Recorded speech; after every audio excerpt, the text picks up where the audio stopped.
Do you understand RMD rules for inherited IRAs? Have you ever wondered what happens to retirement accounts when someone passes away?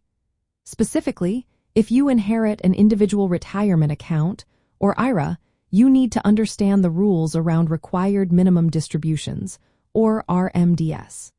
These rules can impact your financial planning and tax situation, so let's break it down.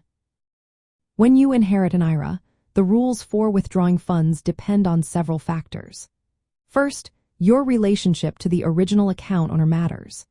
If you are a non-spouse beneficiary inheriting a traditional IRA after December 31st, 2019, you will need to follow specific guidelines.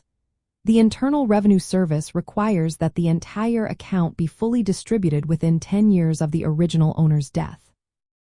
During this 10-year period, you must start taking annual RMDs beginning in 2025. This means you cannot wait until the end of the 10 years to withdraw all the funds. If you fail to take these annual RMDs, you could face a penalty of up to 25% of the amount that should have been withdrawn. This rule replaced the previous option that allowed beneficiaries to stretch distributions over their lifetime. Now, if you are a spouse inheriting the IRA, you have more options. You can treat the inherited IRA as your own, which allows you to delay RMDs until you reach the required beginning age, currently set at 73 for most people born after 1950. Alternatively, you can keep the account as an inherited IRA and take RMDs based on your own life expectancy or your deceased spouse's remaining life expectancy.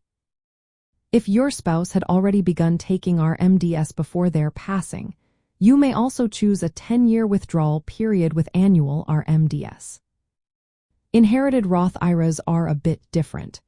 They do not requiring annual RMDs during the 10-year period.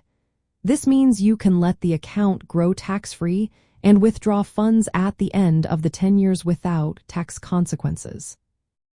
To figure out your annual RMD amount for an inherited traditional IRA, you will use Internal Revenue Service life expectancy tables.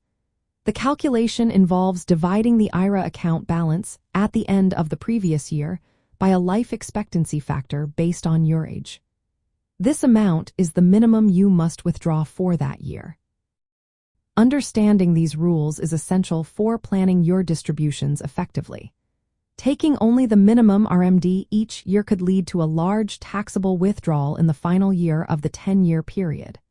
Therefore, it is wise to consider your overall financial situation and tax planning strategies when deciding how much to withdraw annually. In summary, inherited IRA RMD rules requiring beneficiaries to withdraw funds within a set timeframe, with annual minimum amounts starting in 2025 for many. Spouses have additional options, and Roth IRAs offer more flexibility. Knowing these rules can help you manage distributions effectively and minimize tax impacts.